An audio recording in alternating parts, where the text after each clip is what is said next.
Geography zero से लेके hero बनाने वाला हूँ, ओशियानोग्राफी स्टार्ट करने जा रहे हैं in this free geography series. सबसे पहले बेसिक्स, ज्योग्राफी होती क्या है। Geography is the study of reciprocal relationship between man and his physical environment.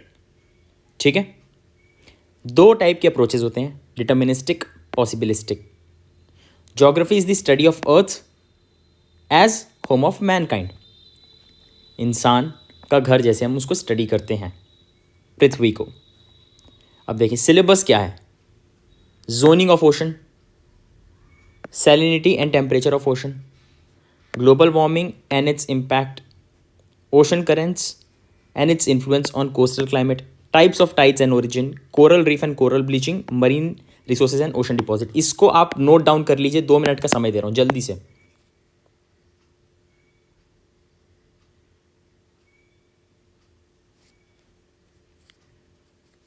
जल्दी जल्दी लिखिए सिलेबस को, देन विल स्टार्ट। और ये हम कवर करने जा रहे हैं in this free geography series.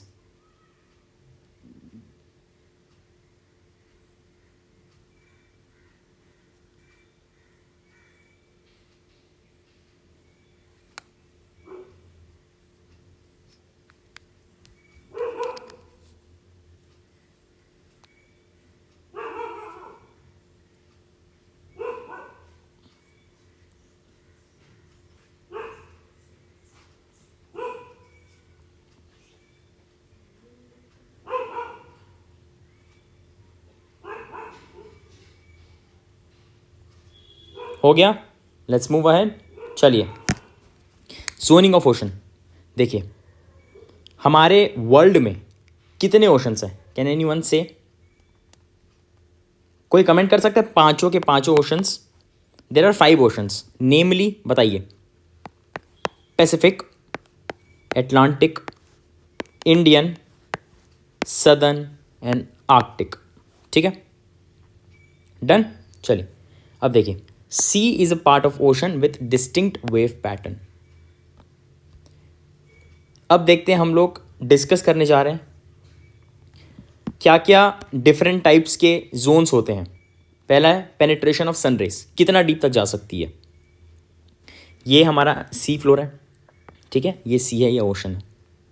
ये जो जोन लिखा है फोटिक, ठीक है, ये 200 मीटर्स तक है, यहां तक सनलाइट आ सकती है। अभी जो एपीफोटिक लिखा है till 100 metres, it consist of 90% of the life. ठीक है, अब देखिए डायस्फोटिक में क्या है, transition between photic and aphotic. ठीक है, up to 200 metres it's photic zone. Bathymetric, अब देखिए डिफरेंट टाइप्स ऑफ जोन्स हैं ये। Okay,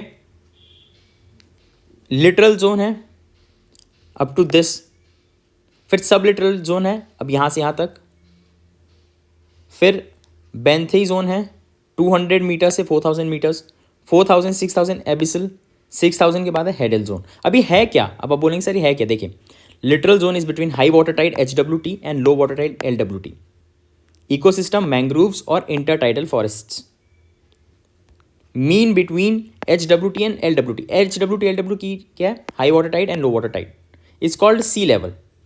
C level is also called datum line. ठीक है, इंडिया में कहाँ है, चेन्नई में। एक बार इसको जल्दी से नोट डाउन कर लीजिए, very fast.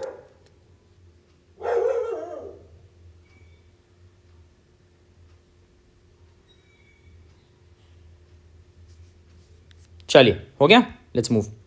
Ecological division, neritic zone has 99% marine life. अब नेरेटिक जोन ये देखिए, ये है, ये शुरू का पार्ट बस, ये ओशन सी फ्लोर या ओशन फ्लोर से लेके बस इतना। Rest of the ocean is called biological desert. It is open ocean और पेलेजिक ओशन। अब देखिए हम लोग इसको कैसे बांट रहे हैं, APMBA, एपीपिलाजिक, मेजोपिलाजिक, बैथीपिलाजिक, एबिसल पिलाजिक। ठीक है, बाकी ओशन क्या है, पेलाजिक ओशन है। APMBA। Geopolitical division, in 1958 United Nation Convention on Law of Sea, UNCLOS, United Nations Convention on Law of Sea, held at Geneva, क्या कंक्लूजन निकाला, एक्सक्लूसिव फिशिंग जोन। कहाँ तक है, 200 नॉटिकल माइल्स। फिर UNCLOS 2 हुआ, जिसमें कहाँ, न्यूयॉर्क में। कंक्लूजन, ऐसा कुछ खास कंक्लूजन नहीं हुआ। UNCLOS 3 जो कि जिनीवा में हो, उसमें क्या कंक्लूजन निकला? EEZ क्या होगा? अभी हमने क्या देखा? Exclusive fishing zone. तो EEZ क्या होगा? Exclusive economic zone. ऐसे आपको ना थोड़ा गेस करना पड़ेगा। प्रीलिम्स में सारा चीज़ आपके नोट से नहीं आने वाला, आपको गेसिंग स्किल लगानी पड़ेगी। Population resource ratio, length of coast line, level of development. ठीक है। एक्सक्लूसिव इकोनॉमिक जोन इंडिया में 200 नॉटिकल माइल। अब नॉटिकल माइल कितना होता है? 1.8 किलोमीटर्स।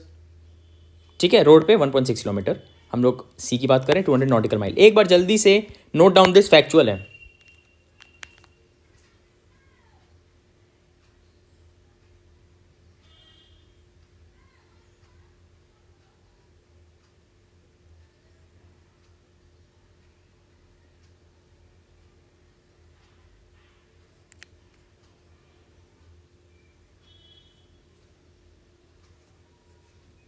चलिए डन। UNCLOS 2 और 3 ये देख लीजिएगा। 200 नॉटिकल माइल से क्या फैक्चुअल है, तो प्रीलिम्स में अगर आएगा तो आपको सीधा या तो सही होगा या गलत होगा। आप बोलेंगे सर सारे क्वेश्चन वैसे ही नहीं, इसमें इंटेलिजेंट गेसिंग आप कैसे करोगे फैक्चुअल वाले में, वो मैं बोलना चाह रहा हूँ।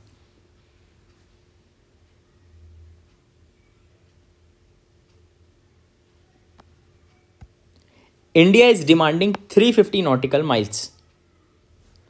Basis of demand, Heidelberg principle, which says that geographical extension of continental margin shall be the limit of EEZ. Heidelberg principle के अकॉर्डिंग जो जोग्राफिकल एक्सटेंशन का कॉन्टिनेंटल मार्जिन होगा वो लिमिट होना चाहिए EZ का। तो इंडिया बोल रहा है 350 का नॉटिकल माइल्स आना चाहिए इंडिया के पास। ठीक है। कौन सा प्रिंसिपल? Heidelberg principle. चलिए, law of sea 1982, it is considered final document और कोड ऑफ कंडक्ट। ठीक है।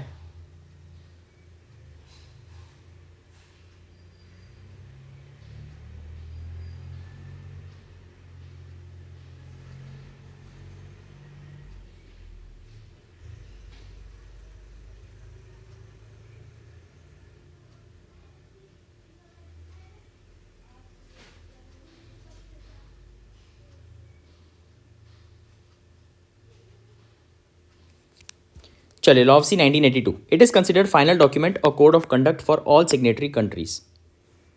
It envisages following geopolitical divisions. First, inland water. It extends up to depth of 6 meters/10 meters. It is measured from baseline, not coastline. अब baseline क्या देखिए, ऐसे बार बार पानी कहीं पे भी आ रहा है तो एक एवरेज लेके चलते हैं बेस लाइन। ठीक है। जैसे मैंने इकोनॉमिक्स में आपको पढ़ा है बेस ईयर, वैसी base line. Territorial water, it extends up to 12 nautical miles. All the sovereign power of state extends up to territorial water. ठीक है। Sovereign power of state extends up to territorial water. Contiguous water, contiguous zone, it extends for 24 nautical miles from baseline, also called hot pursuit zone. State has limited authority मतलब can't create permanent naval base. Resource exploitation मतलब आप resource explore कर सकते हो, nuclear test नहीं कर सकते हो। ठीक है। Enemies can be chase up to 24 nautical miles, उसके बाद नहीं कर सकते हो। Coast guard is allowed, submarine afloat. EEZ, India 200 nautical miles. High sea also called open ocean, very easy. चलिए, ocean bottom relief, continental shelf is extension of continental margin. Slope angle is less than 1 degree. They have thick deposition of sand, silt and clay. ठीक है। मतलब thickness ज़्यादा है. It extends up to 200 metres depth. Average width is 75 kilometres. It consist of 7.5% of total area of ocean. बहुत बड़ी चीज़ है 7.5%. They are widest between 40 to 60 degree north in Atlantic. Most extensive continental shelf is found in Arctic region. ठीक है। एक बार जल्दी इसको लिखिए, फिर हम लोग कॉन्टिनेंटल स्लोप में पढ़ते हैं.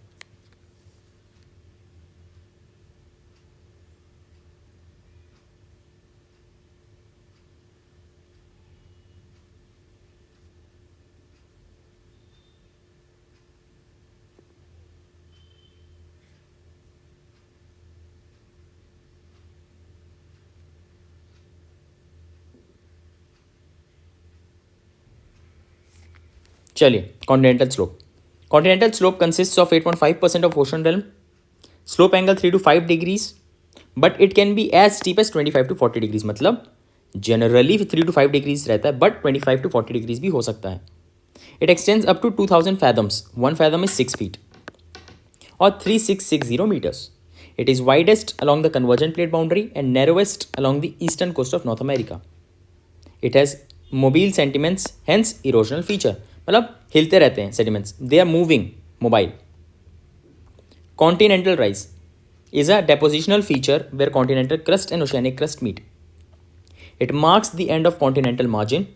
It has mostly depositions from submarine sources.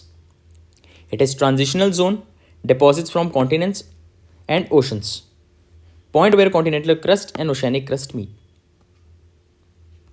Abyssal plain constitutes 82.5% of total area, extremely flat.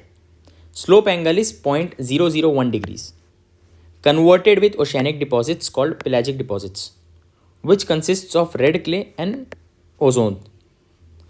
Red clay is oldest deposits which contains iron oxides, FeO. ठीक है. Ores are organic deposits. They have tectonic origin. They are created along the divergent plate boundary. Divergent plate boundary के रहता है abyssal plane. अब जितना हमने पढ़ा है कॉन्टिनेंटल शेल्फ स्लोप, उसको पिक्टोग्राफिक एक देखते हैं.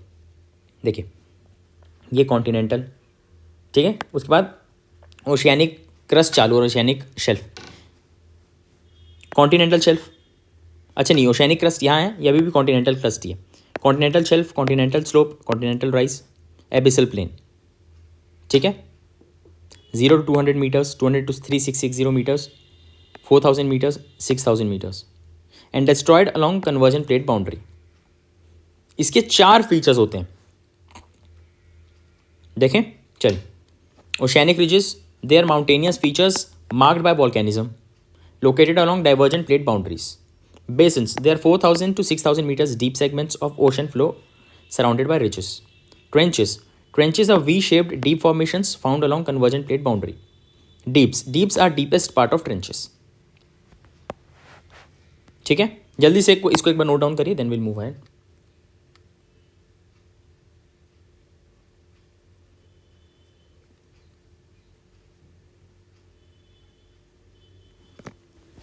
चलिए लेट्स मूव ऑन. अच्छा कैसे कैसे दिखता है देखिए. ये ट्रेंच है, ये रिज है. डीप समझ में आ रहा है. इसको आप बोल सकते हैं डीप ट्रेंच है. Okay. Different structures. Continental shelf have secondary features like reefs, banks, shoal, stump. Shoal are dangerous for navigation of ships. Continental slope has very important feature, submarines canyon. चलिए. Salinity of ocean. Quantum of dissolved material in a given sample of water measured as gram per kg or parts per thousand. Quantum of dissolved material in a given sample of water as gram per kg or parts per thousand. Factors affecting salinity. Insolation and evaporation. Insolation is directly proportional to salinity, that is in tropics. Precipitation is inversely proportional to salinity. Ocean current जैसे cold ocean current बढ़ता है salinity कम होती है. Hot ocean current बढ़ता है salinity बढ़ती है. क्यों? Because warm water can dissolve more salt. Temperature is also directly proportional to salinity. Influx of river water and ice melt. जैसे जैसे साफ रिवर आएगी, फ्रेश वाटर आएगा, सैलिनिटी कम हो जाएगी. Biota is directly proportional to salinity. Atmospheric pressure is directly proportional to temperature and salinity. Higher insulation at equator, ठीक है, but Bangalore is cold. Highest energy received is at tropics, और Delhi hot होता है बैंगलोर के मुताबिक. चलिए. विंड बढ़ेगी, सैलिनिटी बढ़ेगा. Salinity in general in southern hemisphere is more compare to northern hemisphere. 2 minute का इंटरवल लीजिए, हाइड्रेट योर सेल्फ. नोट्स की पीडीएफ आपको टेलीग्राम चैनल पे मिल जाएगी.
चलिए स्टार्ट किया जाए.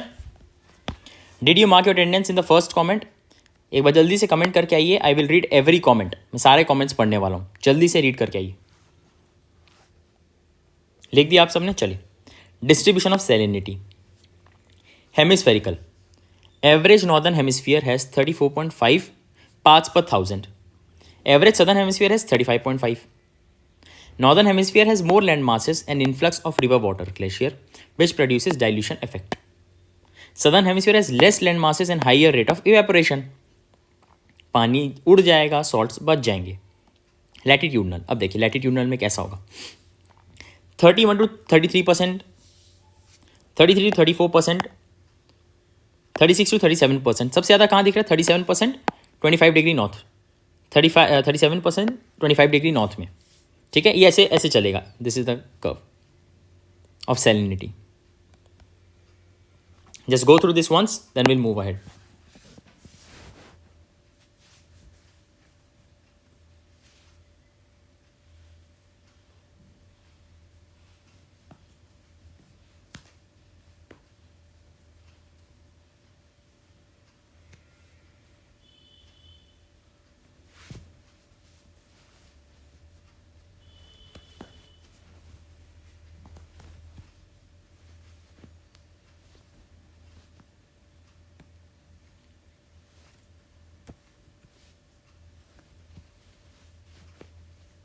चलिए let's move. Salinity with depth. Generally salinity must decrease, must लिखा है, beyond photic zone because water masses are cold along equator up to 5 meters. The fresh water is piled up, therefore salinity is lower, but beyond it salinity increase. मतलब शुरू में ही fresh water रहता है तो उसके बाद सैलिनिटी बढ़ेगी. Of course ही बात है. ठीक है. After 200 meters salinity decreases up to 1000 meters. Beyond 1000 meters, salinity is constant. ठीक है. Along tropics, salinity increase up to 350 meters, then decline. Along poles, surface salinity is low. Then salinity increases with depth.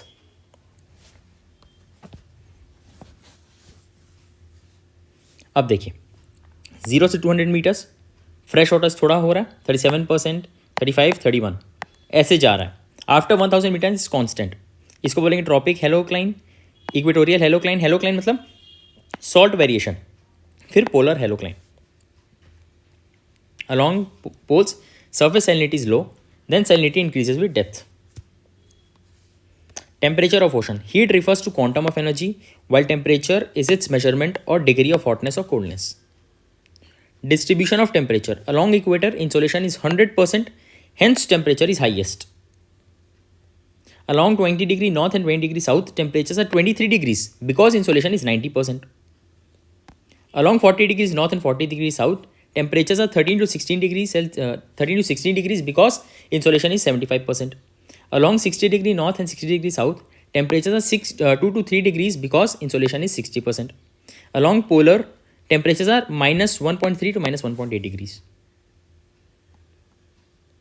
Freezing point of fresh water is 0 degrees Celsius. Saline water is minus 1.6 degrees Celsius. Ocean currents, like mighty rivers flowing over subsurfacial water masses.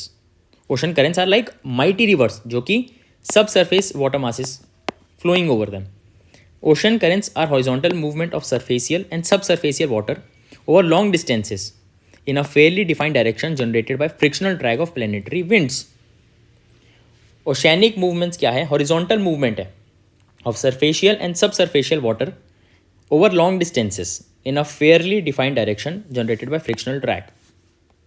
Types of currents: stream, high velocity currents; channel, current between two land masses; drift, high volume and low velocity. On basis of temperature, दो, cold current या warm current. Very simple. Western boundary currents found along eastern margins of continents along mid latitude. Example, Gulf Stream. अब factors जो affect कर रहे हैं in originating ocean currents. First, related to earth. Earth's gravity. Pole has highest gravity, thus it pulls water from equator. Coriolis force. Effect is maximum at poles and minimum at equator. Coriolis force सबसे minimum होता है equator पे. Farrell's law. According to this law, Coriolis deflection due to Earth's rotation is rightward in northern hemisphere and leftward in southern hemisphere. Related to atmosphere, prevailing winds very important, insolation and evaporation, precipitation, atmospheric pressure, ice melt and influx of river water. ठीक है. Insolation is incoming solar radiation. Solar radiation है ना, सन से जो आ रही है. सब oceanic factors, salinity difference, जैसे लो सैलिनिटी से हाई सैलिनिटी में जाएगा या फिर हाई डेंसिटी वाले में. टेम्परेचर डिफरेंस, हाई टेम्परेचर से लो टेम्परेचर में जाएगा. डेंसिटी डिफरेंस, लो से हाई में जाएगा. Osmotic difference. मॉडिफाइंग फैक्टर जैसे monsoon, ocean bottom relief, coastal morphology. Coriolis force, it is pseudo deflective force apparently caused by Earth's rotation. According to Farrell's law, it acts rightwards in northern hemisphere and leftwards in southern hemisphere. Coriolis is maximum at poles and minimum at equator, जो हमने पहले यहाँ पे देख लिया. ठीक है, चलिए. Prevailing winds are the single most important factor affecting ocean currents, जो यहाँ पे स्टार मार्क किया हुआ था, इंपॉर्टेंट लिखा हुआ है. ठीक है. अब विंड्स कौन कौन सी चल रही देखो, ये 60 डिग्री, 30 डिग्री, 0 इक्वेटर, 30 60 ऐसे बना हुआ. Polar easterly, westerlies, trade winds. ठीक है, ये प्रिवेलिंग विंड्स हैं. Currents of Atlantic. अब देखिए, ये यहाँ पर बहुत ही बढ़िया डायग्राम है. आपको थोड़ा सा कॉम्प्लेक्स लगेगा, आप 2 से 3 बार वीडियो देखोगे आपको पूरा क्लियर हो जाएगा. यहाँ पे डिफरेंट नेम्स किए हुए 1 2 3 4, ये देखिए 13 9 8 7 सब है. ठीक है. सबसे पहले हम कहाँ देखेंगे, काउंटर इक्वेटोरियल करंट ऐसे जा रही है. ठीक है, ये ट्रेड विंड्स मैंने आपको बता दिया है. ओके. अब ये काउंटर इक्वेटोरियल करंट किसके काउंटर हो रही है, नॉर्दर्न इक्वेटोरियल करंट और सदर्न इक्वेटोरियल करंट के काउंटर हो रही है. ओके. अब ये यहाँ से ऐसे बढ़ जा रहा है 2 में. ये first one is Antilles, old name of Caribbean, and second one is कैंस. फिर ये 3 4, ये देखिए डिफरेंट नेम्स यहाँ पे लिखा हुआ है. सेम जैसे ये बढ़ गया है, ये ऐसे सर्कल में आ जाएगा, वैसे ये जा रहा है, ये ऐसे जा रहा है, ये ऐसे मिल जाएगा. बस ये 2 ही यहाँ पे 2 सर्कल हैं, 2 movement circular. Ocean currents are clockwise in northern hemisphere and anti clockwise in southern hemisphere. The oceanic gyre are produced by Coriolis effect along western coast of continent. In general, cold currents are found. Fastest currents are found along mid latitudes along the eastern margins in the continent due to thermal contrast between cold and warm current. Such currents are called western boundary current, example Gulf Stream. Discuss the role of ocean currents on coastal climate. Warm current, transport heat and moisture. Second, relative humidity ज़्यादा होगी along coast. Such coast receives greater rainfall. Example है जैसे central America 200 centimetre, Florida 150 centimetre, known for tropical cultivation, sugar cane, tobacco etcetera. ये warm current हो गया. Cold current, drying effect ज़्यादा होगा, help in desertification. Warm plus cold current जहाँ मिलेगा, advectional fog बनेगा. Coastal areas experience foggy condition. ठीक है, जहाँ पर वार्म एंड कोल्ड करंट मिलेंगे. ओके. अब आप पूछेंगे सर एडवेक्शनल फॉग क्या होता है. देखिए, advectional fog is a type of fog जो कि that forms when warm moves over colder surface. फिर क्या होगा, air cools and reaches its dew point, causing it to, मतलब फॉग बनने के लिए. This fog is called cold wall phenomena. Warm plus cold current जहां मिलेंगे, that will be a fishing zone. क्यों? Because fog filters UV rays and absorbs IR rays, infrared, which helps in lowering mortality rate and greater reproduction of diatoms. Diatoms are food for fishes, thus these green pastures attract swarm of fishes. Currents of Indian Ocean is half ocean as it is landlocked in north. It is bounded by 25 degrees north latitude. India's 1600 kilometers projection of land, which also modifies circulation. Indian Ocean has monsoon regime, which means seasonal reversal of wind. During the summertime, southwest monsoon prevails and it drives the water masses in clockwise direction, known as southwest monsoon drift. Returning water of this current flows as south equatorial current. This current is bifurcated by Madagascar. The returning branch is called counter equatorial current, while the other one is called Mozambique channel. It is named as Agulhas current along the southern tip of Africa and finally meets with west wind drift, which is channelized by southern western Cape of Australia. where it is named as West Australian cold current. It enters South Equatorial current, completing the anti-clockwise gyre. ठीक है. During summer, northern hemisphere में currents are clockwise. During winter, northern hemisphere में currents are anti-clockwise due to reversal of monsoon. During summer, along East Africa, cold Somalian current emerge which disappear during winters because southern west monsoon is offshore along Somalia, which produces cold upwellings. During winters, winds are onshore. Therefore, Somalian current reverses itself. During summer, north equatorial current is absent. During winter, north equatorial current is present. During summer, equatorial currents are shifted 10 degrees south of their normal location. During winter, they bounce back to their actual altitude. Summer में नीचे जा रहा है, winter में वापस आ जा रहा है. Okay. Summer south west monsoon. अब इसमें भी देखिए दो जा रहा है, ये counter equatorial current, south equatorial current ऐसे जा रहा है. ठीक है, ये दो बन रहा है. ये अगुलहास करंट, ये चीज़ मैंने आपको बता दी है. West Australian current, we have discuss this. Winter में देखिए कैसा हो जा रहा है. जो इसका ये है, इसका ये उल्टा हो जा रहा है, ऐसे हो जा रहा है. पहले ये ऐसे जा रहा था, अब ये ऐसे जा रहा है. ये हमारा चैनल है. यहाँ पे प्लेलिस्ट में अगर आप जाएंगे, आपको पॉलिटी की playlist, science and tech, environment, mapping सब मिल जाएगी. Link is in the description. All the best.